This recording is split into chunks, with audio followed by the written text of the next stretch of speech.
Bonjour à toutes et à tous, j'espère que vous allez bien et que vous êtes en pleine forme.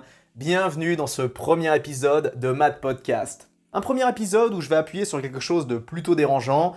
On va parler dans cette vidéo, enfin plutôt dans ce podcast, du traitement des Français et des Françaises dans le cinéma américain. Alors avant d'entrer dans le vif, juste petite précision pour ceux et celles qui sont abonnés à la chaîne, pour voir mes critiques, mes rétrospectives, mes analyses, tout ça, où je me montre en chair et en os. Rassurez-vous, je continue ce type de vidéo. C'est juste que de temps en temps, je vais produire des petits podcasts, car ça me fait gagner du temps. J'aimerais organiser maintenant la routine de la chaîne comme ça, une ou deux vidéos où je me filme physiquement, vous me voyez tout ça, et une ou deux vidéos en format podcast. Pourquoi ? Eh bien parce que je veux bosser sur d'autres vidéos, et des vidéos plus conséquentes, et pour ça j'ai besoin de temps et d'énergie. Et le format podcast, pour ça, c'est parfait, car mine de rien, tourner une vidéo, monter tout ça, même si ça paraît simple comme ça, eh bien c'est très chronophage et ça demande beaucoup d'énergie. Et c'est un prolo qui vous parle, hein, un gars qui a bossé que dans des boulots physiques, en manutention, en grande distribution, j'ai fait déménageur, j'ai fait que des boulots comme ça. Eh bien je dois admettre, et j'aurais jamais pensé dire ça un jour, avant que je me retrouve derrière une table de montage et derrière une caméra, je dois admettre que me filmer, monter tout ça, c'est presque aussi fatigant que faire une vraie journée de travail classique comme je faisais avant. J'y aurais jamais cru avant de me lancer là-dedans, je vous jure que c'est vrai. Et encore, cette fatigue est d'autant plus vicieuse car là, j'ai affaire à une fatigue, on va dire, nerveuse, même pas physique. Mais bref, je suis pas là pour vous parler de mes problèmes physiologiques, je suis pas là pour me plaindre, c'est pas la question, je suis là pour bosser et pour vous proposer un contenu un minimum qualitatif, quoi, enfin j'essaye. Et mon but principal, c'est vous amuser, vous faire marrer, vous faire découvrir des trucs.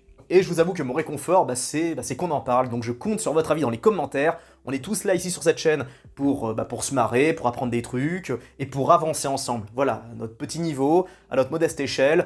Je vois bien dans les commentaires, je reçois très généralement des commentaires qualitatifs. Je vous encourage à aller dans cette voie, je veux dire, pas spécialement pour moi, mais pour les autres. Beaucoup d'entre vous, vous lâchez des messages intelligents, pertinents, avec énormément de culture, et je vous inviterai jamais assez à donner votre avis. Bref, j'arrête de vous embêter avec ça, quoi qu'il en soit. Je lance ces podcasts pour dégager du temps pour l'écriture d'autres vidéos, et là en ce moment je travaille sur une très grosse. Je travaille sur une rétrospective de 10 heures sur le jeu Red Dead Redemption 2. Oui, vous avez bien entendu, 10 heures. J'avais promis cette vidéo il y a quelques mois, mais c'était tellement de taf que j'ai dû lâcher l'affaire, car c'était impossible à côté de concilier les autres vidéos, tout ça c'était beaucoup trop fatigant, alors c'est pour ça, je fais les podcasts pour à côté travailler, peaufiner l'écriture, etc. Et après m'occuper de l'enregistrement, du montage, ça va prendre un temps colossal, mais j'ai promis de le faire, je le ferai, et je ferai en sorte de faire une bonne vidéo. N'imaginez pas que je vais simplement filmer un fond et puis parler par-dessus, non, je vais mettre des extraits en fonction des passages que j'aborde, etc., etc. Donc ça va être un boulot de zinzin. Bref, allez, c'est fini pour l'intro, maintenant on va rentrer dans le vif, on va parler du traitement des Français et des Françaises dans le cinéma américain. Installez-vous bien, c'est parti pour ce premier podcast. Alors avant de démarrer, je tiens à dire une chose. Je suis un amoureux du cinéma américain. J'assume. Alors bien sûr, ça ne veut pas dire que j'adhère à tout, ça ne veut pas dire que je kiffe absolument tous les Marvel, tous les Transformers, tous les Fast and Furious, c'est pas du tout ça, mais force est de constater qu'au cours des années 2000, 2010, et même 90 et 80, Hollywood nous aura proposé parmi ce qu'on peut considérer comme les meilleurs films de tous les temps. Donc j'aime le cinéma hollywoodien et j'aime le cinéma américain, qui est quand même différent. Le cinéma américain, ce n'est pas le monde d'Hollywood, c'est pas le monde des blockbusters et des films à gros budget. Le cinéma américain, c'est un cinéma, on va dire, au style davantage indé, avec peu de budget, un style plus modeste, des acteurs moins connus, tout ça, car oui, le cinéma américain ne produit pas que des films à 200 millions de dollars. Le cinéma américain produit également des films à petit budget avec des acteurs parfois connus, qui tournent parfois dans des films avec un haut niveau de qualité, des films qui n'ont pas spécialement beaucoup de distributeurs, et pour autant ça n'enlève rien à la qualité de ces longs métrages. À vrai dire, je préfère largement le cinéma américain de province plutôt que le cinéma hollywoodien, car ça rappelle un petit peu l'âge d'or du cinéma américain des années 70, vous savez. Des films où il y avait peu d'action, mais un acting juste irréprochable, et souvent un très très gros taf au niveau de l'écriture. Des films qui situaient leurs histoires dans le monde réel, avec généralement des gens de la vie de tous les jours. Bref, j'adore le cinéma américain dans son ensemble, même si je reconnais que ces dernières années, c'était pas top. Et de l'autre côté, je le dis franchement, je déteste et je méprise le cinéma français, surtout depuis ces 20 dernières années. Oui, ok, on a eu quelques très bons films, mais globalement, le gros des films français qui sortent, ils valent pas grand-chose, rien en fait, et la plupart d'entre eux disparaîtront dans les cendres de l'histoire. Et bien évidemment, j'imagine que certains d'entre vous, notamment les cinéphiles les plus hardcore, vont me sortir des références des années 80, 70, 60, 50, mais les gars, à un moment, faut arrêter le déni de réalité. Vous allez faire comme nous et comme tout le monde, vous allez vivre dans votre temps, dans votre époque, dans votre temporalité, et ce qui nous intéresse, c'est ce qui sort maintenant, aujourd'hui, à l'instant T. Donc à savoir les années 2020, un peu années 2010 et 2000, allez à la rigueur. Et le cinéma français de notre époque, eh ben il est pas au top du top, je suis désolé de vous le dire, désolé de réveiller certains qui y croient encore, mais non. Le cinéma français est globalement médiocre, et c'est la raison pour laquelle il ne s'exporte pas. Je veux dire, on est très loin en termes qualitatifs de ce que produit le cinéma espagnol, anglais, belge également, parce que je trouve que le cinéma belge est trop sous-coté. Et je ne parle même pas du cinéma coréen, japonais, hongkongais, etc., etc. Même les films qui se situent au Moyen-Orient sont généralement très bons, notamment au niveau de l'acting. Mais concernant le cinéma français, quel que soit le genre, on peut dire qu'on est actuellement dans une impasse. Mais pour moi, ça ne durera qu'un temps, et je pense qu'un jour, on retournera à un cinéma français qualitatif, j'y crois. Mais bref, qu'importe mon inspiration et mon immense respect pour le cinéma américain, et qu'importe mon mépris pour le cinéma français, eh bien il faut voir la vérité en face, la façon dont les Français sont montrés, sont mis en scène dans les films américains, il y a de quoi grincer des dents. Aussi bien à titre individuel qu'à titre collectif. Alors je sais que beaucoup vont me dire, non mais attends, le cinéma américain a toujours tapé sur tout le monde. Dans les années 80, c'était les Sud-Américains et les Vietnamiens, dans les années 90, c'était les Arabes, dans les années 2000, 2010, enfin depuis toujours, ça a été les Russes. Les Russes occupent la première place du podium concernant les méchants préférés des Américains, mais j'ai envie de dire, compte tenu du passif qu'ont les Sud-Américains avec les Américains, les Arabes avec les Américains, les Russes avec les Américains, et attention, je ne fais pas du pro-américanisme, c'est pas du tout la question. Je suis pas du tout en mode, les Américains ont raison d'être en fight avec tout le monde, c'est pas du tout ça. Mais c'est juste que je comprends, j'essaie de nuancer un petit peu. Je veux dire, c'est un scoop pour personne, les Américains ont été foutre le bordel à peu près partout sur la planète, Amérique du Sud, Moyen-Orient, etc., etc., vous voyez l'idée. Bon bien, c'est logique, dans un sens, et encore une fois, je précise que je n'excuse pas, je dis juste que je comprends. Je comprends que les Américains mettent ces peuples-là comme méchants dans leurs films, parce que ce sont, entre guillemets, des pays, des peuples avec qui ils ont été en conflit à un moment donné dans leur histoire. Mais concernant le rapport entre les Américains et les Français, au risque de paraître innocent, moi j'ai toujours cru, jusqu'à un âge assez avancé, que les Américains c'était nos potes, qu'on était presque comme les deux doigts de la main, enfin j'avais cru un petit peu au baratin, comme quoi les Américains nous respectaient, nous kiffaient, etc. Sauf que force est de constater que, d'après ce que j'ai pu voir dans les films, au cinéma, j'ai pas l'impression ni le sentiment que les Américains ont l'air de tant nous respecter que ça, quoi. J'expose juste un constat, et quelque part j'ai pas envie de les juger parce que si on était à leur place, je pense qu'on ferait pareil, voire même on ferait pire. Vous savez, la vie c'est comme ça, c'est ni blanc ni noir, c'est gris en général. Et il faut prendre les nuances en compte, et j'ai quand même envie de nuancer mes propos. J'ai pas envie qu'on prenne mes arguments comme quelque chose de très... y a pas de quoi s'énerver, quoi, c'est juste un constat, on regarde, on apprend, puis c'est tout, quoi. Et attention, je parle dans un angle purement factuel. Je veux pas être dans un chauvinisme, on va dire, bas de plafond, en mode les Américains ils nous aiment pas, je les aime pas, ils sont pas gentils. Non, c'est. Je peux comprendre à la rigueur que. Je veux dire, quand je croisais des Français à l'étranger, c'était compliqué parce que les mecs, ils font pas l'effort de parler anglais, ils sont pas spécialement agréables, ils veulent s'imposer tout de suite, ils donnent leur vision du monde sans qu'on les consulte, etc.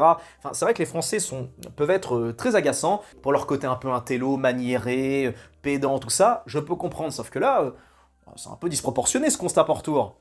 Alors bien évidemment, cet avis n'engage que moi, et c'est partagé par d'autres, c'est pas quelque chose qui est sorti dans un article de presse, c'est pas un truc qui doit occuper la première place dans les magazines, mais les arguments que je vais vous donner, je pense qu'ils sont plutôt tangibles. Vous allez voir que les Américains nous portent pas dans leur cœur, aussi bien du point de vue individuel que du point de vue du groupe. Mais bon, avant de parler du traitement général des acteurs et des actrices français aux États-Unis ou dans les films américains, il faut qu'on parle un peu des groupes, sur comment ils sont traités, comment ils sont vus. Alors, je me focus essentiellement sur le cinéma, je me suis pas penché sur les séries télé, sur les films d'animation, les trucs comme ça, et je parle de films qui sont sortis au cours des années 90, 2000 et 2010, je vais pas remonter à des trucs qui datent d'il y a 50 ans, on va rester dans quelque chose, dans une temporalité assez moderne. L'exemple le plus vieux que j'ai concernant un groupe de Français qui est, on va dire, plutôt ridiculisé, c'est dans Godzilla de Roland Emmerich. Alors en gros, Godzilla il est créé par qui à votre avis dans le film? Il est créé par qui? Alors à la base, Godzilla c'est un monstre japonais qui est issu d'un... qui est né avec, on va dire, à cause des bombes nucléaires américaines, qu'aurait fait pousser le monstre. Alors après, je suis pas expert, mais je crois que c'est ça l'histoire. Sauf que dans le film de Roland Emmerich, Godzilla, son origine, elle est française, Cocorico. Alors ça veut pas dire que Godzilla est né à Montreuil ou à Melun, ce que je veux dire c'est que Godzilla a été créé par les Français, et c'est bien montré au début, c'est très explicite dans le générique, qui est très bon d'ailleurs. Bon au début qu'est-ce qu'on voit? Eh bien on voit des essais nucléaires, donc sur la Polynésie française, donc par les Français, parce que les iguanes chopent les radiations, et il y a un des iguanes qui va grossir et devenir donc le gros monstre qui va plus tard défoncer New York. Mais le truc c'est que dans ce film, ce n'est pas le seul moment où les Français interviennent. Il y a une équipe de Français qui est envoyée à New York pour justement retrouver la bestiole, la buter, tout ça, et les Français, ils sont assez identifiables. Il y en a 5, le chef c'est Jean Reno, et les 4 autres mecs, accrochez-vous, leur nom c'est Jean-Philippe, Jean-Pierre, Jean-Claude, Jean-Yves, je sais plus, mais en tout cas ils ont des noms comme ça, ils s'appellent, leur prénom commence par Jean. En soi c'est pas de la haine, mais on ressent bien quand même le foutage de gueule. Après Godzilla, on a eu un autre film de Roland Emmerich, c'est marrant parce que Roland Emmerich c'est un Allemand, et le mec il aura fait les films les plus patriotes jamais produits quoi, Independence Day et The Patriot. The Patriot c'est quoi? Eh bien c'est un film sur la guerre d'indépendance américaine. Et qu'est-ce qui est montré? Bah Mel Gibson qui se bat contre les tuniques rouges, donc contre les Anglais, avec à ses côtés Tchéky Karyo qui incarne ici un Français. Et ceux qui connaissent un petit peu l'histoire de l'indépendance américaine savent que les Français ont débarqué pour aider les Anglais à... Enfin, on a aidé les Américains des 13 colonies à botter le cul des tuniques rouges pour qu'ils prennent leur indépendance, tout ça, tout ça. Sauf que ce qui est montré dans le film, eh bien, c'est pas vraiment ça. Ce qui est montré dans le film, bah, c'est que les Américains des 13 colonies se sont battus jusqu'au bout pour dégager les tuniques rouges, et les Français interviennent à la fin, pile poil, pour la dernière scène, quand les tuniques rouges sont acculées face à la mer, tout ça, prêt à être dégagées, c'est là que les Français arrivent, quoi. Ils arrivent avec leur bateau, ils balancent quelques boulets et terminé, quoi. En gros, on est montré un peu comme les mecs qui arrivent sur la fin, qui arrivent quand le spectacle est terminé, quand le gros du boulot a été fait. Enfin, c'est très subtil, et surtout, c'est très sournois. Plus récemment, on a eu The Revenant, où, bon, bah alors là, dans le film, ok, tous les mecs qui sont montrés dans ce film sont des ordures, on est d'accord, seulement, il y a un passage où on voit des Français, et les Français ne font pas exception à la règle, ils sont montrés comme des gars qui complotent,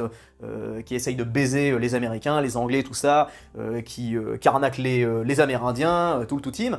Sauf que quand on se penche sur les textes historiques, sur les preuves, les sources, etc., eh bien on s'aperçoit que les Français étaient peut-être justement ceux qui étaient les moins mal vus des Amérindiens. C'était ceux qui s'adaptaient le plus aux coutumes des Amérindiens, on se mélangeait à eux, on vivait avec eux, je veux dire, il y avait des mariages et tout entre les Français et les Indiens, et c'est assez osé de la part des Anglais, Américains, tout ça, de nous montrer comme des ordures, sachant que eux n'étaient pas spécialement réputés pour être très tendres avec les populations indigènes quand ils allaient quelque part. Mais dernièrement, on a eu encore mieux avec Black Panther, Wakanda Forever, où les méchants, c'est carrément l'armée française, voilà. C'est l'armée française qui est le méchant du film, qui veut se farcir les gentils Wakandais, quoi.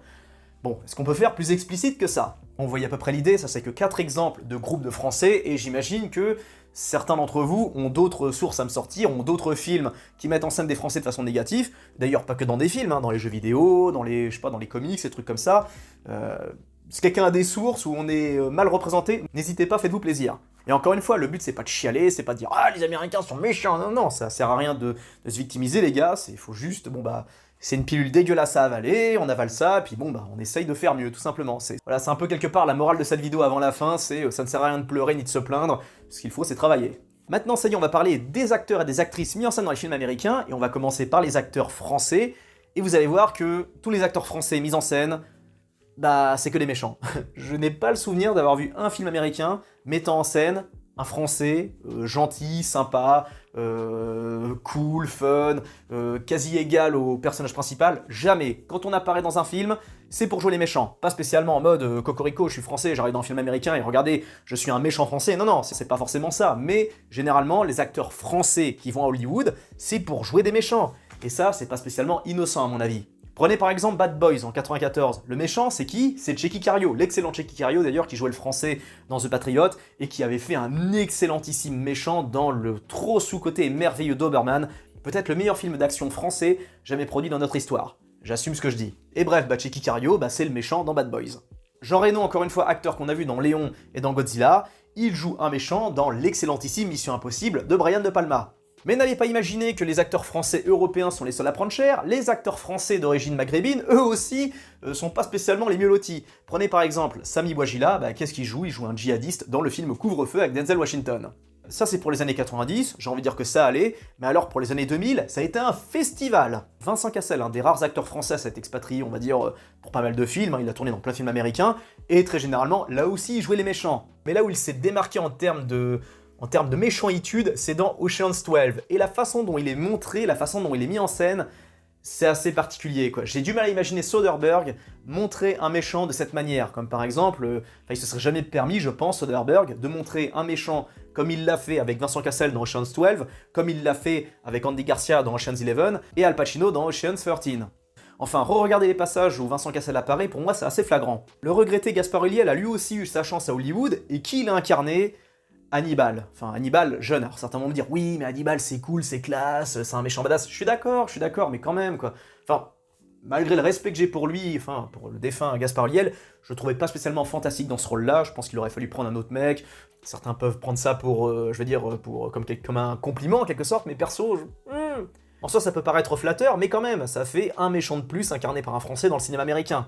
Dans Die Hard 4, un des méchants, c'est Cyril Raffaelli, un des maîtres du parcours, enfin un des rares à avoir fait la promotion du parcours en France, dans les années 90 et début 2000, avec David Bell. Bon bah dans Die Hard 4, il joue un méchant. J'ai fait référence à Sami Bouajila qui joue un djihadiste dans Couvre-feu, mais Saïd Taghmaoui a lui aussi son rôle, enfin son lot de méchants à Hollywood, comme dans Les Rois du désert où il joue un soldat de l'armée irakienne, et où il joue un méchant dans G.I. Joe. En tout cas, respect à Taghmaoui parce que c'est un des rares à avoir percé à Hollywood. Alors certes, il a plus spécialement des rôles très prestigieux, mais quand même il s'est imposé, il s'est implanté, et respect à lui. Alors là, pour le coup, c'est pas tellement un Français, mais un Québécois, mais bon, j'ai envie de dire que c'est presque pareil. Georges Saint-Pierre. Savez-vous que Georges Saint-Pierre a joué dans un Marvel? Oui, oui. Dans Captain America, le soldat de l'hiver, et naturellement, il joue un méchant au début, quoi. Il joue un méchant qui se bat contre Captain America. Donc voilà, Georges Saint-Pierre, il a un rôle de méchant. Mais n'imaginez pas que seuls les gars jouent les méchants, les meufs aussi ont eu leur rôle de méchante dans le cinoche américain. Léa Seydoux, par exemple, a joué une bad girl dans Mission Impossible Ghost Protocol, et Marion Cotillard a joué la méchante traîtresse dans The Dark Knight Rises. Mais s'il y a bien une licence qui a recruté pas mal de Français pour jouer les méchants, c'est bien James Bond. Alors je vais pas remonter au James Bond des années 90, 80, 70, on va se focus sur ceux qui sont sortis au cours de la décennie 2000, notamment ceux avec Daniel Craig. Si on prend par exemple Casino Royale, alors ok, le méchant principal c'est Mads Mikkelsen, mais il y a deux autres méchants au compteur, Simon Abkarian, qui d'ailleurs meurt de façon quasi ellipsée, quoi, c'est juste grotesque, alors que pourtant le mec il a une présence, il a un super jeu, et Craig le balaye en une microseconde, en fait. Et on a Sébastien Foucan, qui pareil, acteur français, qui se fait allumer en 2 secondes, donc voilà, 2 acteurs français au tas. Dans Quantum of Solace, le méchant principal est incarné par Mathieu Amalric, alors en soi le personnage n'est pas français vu qu'il s'appelle Dominic Green, mais ils ont pris un français, quoi, ils ont pris Mathieu Amalric, quoi, donc l'acteur parisien typique, vous voyez à peu près le genre. Et pour mourir peut attendre, ils ont engagé Dali Ben Salah pour incarner un méchant, un second couteau. Bon voilà quoi, j'ai pas souvenir d'un James Bond où un Français était mis en scène de façon positive, alors que pourtant James Bond c'est un agent anglais, les méchants c'est censé être les Russes, pas très sympa pour nous quoi, je croyais qu'on était copains les gars. Bon ça c'était pour les mecs, maintenant il faut qu'on passe aux filles, parce que vous allez voir que, grosso modo, les actrices françaises, pour les Américains c'est des femmes trophées. Et j'estime que le message est quand même assez explicite. Et là aussi, il faut qu'on reparle de James Bond parce que en termes de femmes trophées, je crois que, je veux dire, les françaises là, elles sont partout. Alors déjà, Léa Seydoux, ça a été quand même la meuf de James Bond dans Spectre et dans Mourir peut attendre. Et là, c'était vraiment sa meuf officielle. Mais avant qu'il se casse pour de bon, Daniel Craig, il a quand même serré Caterina Murino dans Casino Royale, qui est une franco-italienne, et Eva Green également, une franco-américaine. Dans Quantum of Solace, il aurait eu un tout petit flirt avec Olga Kurylenko, une franco-ukrainienne. Dans Skyfall, alors là franchement c'est abusé, en gros il a une histoire avec une James Bond girl française du nom de Séverine, qui pareil a été clipsée en un claquement de doigts, je veux dire, mise à mort juste grotesque. Enfin bref c'est bizarre quoi, la meuf elle échange 2-3 mots avec Bond et juste après se fait buter. Bon ok. Et dans Spectre, avant qu'il se case avec Léa Seydoux, et quand même, Daniel Craig a levé Monica Bellucci, quoi, actrice franco-italienne. Respect. Ça c'est pour James Bond, mais on peut parler d'autres actrices, hein. Par exemple Camille Cotin s'est fait serrer par Matt Damon dans l'excellent Stillwater, que je vous conseille. Juliette Binoche joue une prostituée dans Cosmopolis avec Robert Pattinson. On va prendre un film que j'adore, La plage de Danny Boyle. Virginie Ledoyen cuck Guillaume Canet pour se caser avec DiCaprio. Bon pour le coup DiCaprio là est montré comme un véritable petit connard égoïste, jouisseur, etc. Alors que Guillaume Canet pour le coup dans le film est montré comme un gars généreux, sympa, qui laisse pas tomber ses copains, etc. Donc pour le coup le français là est positif même s'il se fait cuck. Là c'est encore plus drôle, Diane Kruger dans Sky, elle se barre en voyage aux États-Unis avec son mari qui est incarné par Gilles Lelouch. Son mari, enfin Gilles Lelouch est un personnage toxique, relou, lourd, etc. Et qu'est-ce qui se passe? Diane Kruger lui casse la gueule et elle se case avec Norman Reedus. Dans le film et dans la vraie vie, quoi. D'ailleurs, félicitations à eux deux, hein, ils sont casés, ils ont eu un gosse ensemble, respect. Mais bon, vous voyez l'idée, quoi. Gilles Lelouch va aux États-Unis, c'est le salaud, et Diane Kruger finit avec l'américain, avec le chapeau, l'américain du Midwest, etc., etc. D'ailleurs, petite question, est-ce que vous imaginez franchement que les Américains accepteraient de mettre en scène, je sais pas moi, Jean Dujardin en train de serrer Margot Robbie, Pierre Ninet casé avec Charlize Theron? Personnellement, j'en doute, hein. Ils sont ok pour prendre nos actrices, mais par contre prendre nos acteurs pour en faire des héros, étrangement ils sont moyennement chauds. Mais enfin, pour terminer, l'actrice française à avoir eu le plus beau tableau de chasse, ou enfin c'est plutôt l'inverse, ça dépend du point de vue, c'est Marion Cotillard. Elle se sera casée avec Johnny Depp dans Public Enemy, avec Leonardo DiCaprio dans Inception, décidément, avec Christian Bale dans The Dark Knight Rises, et avec Brad Pitt dans Allier. Bon, je pense que j'ai tout dit, je pense que c'est assez explicite comme ça. D'ailleurs, je tiens à dire, mention spéciale à Cécile de France qui, malgré son nom, n'est pas française, elle est belge, et bien sachez qu'elle a eu l'opportunité de tourner dans World War Z.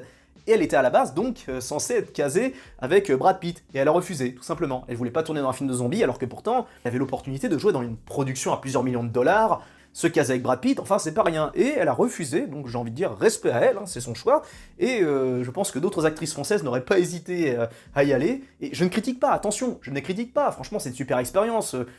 Putain, mais moi honnêtement je m'appellerais Léa Seydoux, Marion Cotillard, mais putain ça me dérangerait pas moi de me caser avec Tom Cruise ou Austin Butler, que je veux dire, y a pas de problème. Mais à la place de ces gens-là, ils ont eu totalement raison de sauter sur cette opportunité. Mais par contre concernant les acteurs français, bon bah, j'espère qu'à l'avenir on évitera de trop postuler pour ce genre de rôle parce que ça la fout mal quoi. On est censé être potes avec les Américains, enfin on est censé, quand je veux dire officiellement, puis résultat dès qu'ils nous mettent en scène, bah, c'est rarement pour incarner des gentils, des mecs bien, des mecs valeureux, etc. etc. Bref, vous voyez l'idée. Encore une fois, même si ça me gêne, c'est pas pour autant que je vais tout de suite boycotter le cinéma américain, les critiquer, leur casser du sucre sur le dos, etc. Je pense que si on était à leur place, on ferait la même chose. Donc je pense qu'il faut pas réagir nécessairement de façon, on va dire, émotionnelle ou naturellement, je veux dire, monter au créneau, etc. C'est comme ça, puis bon, on verra bien pour la suite. C'est tout ce que j'ai à dire. Voilà les amis, j'espère que ce premier podcast vous a plu. Si c'est le cas, n'hésitez pas à vous abonner si vous aimez le format. Je me répète encore une fois, donnez votre avis dans les commentaires. Si vous avez kiffé le format, n'hésitez pas à liker, ça aide à monter la chaîne. Plein de bisous à tous, prenez bien soin de vous. Ciao!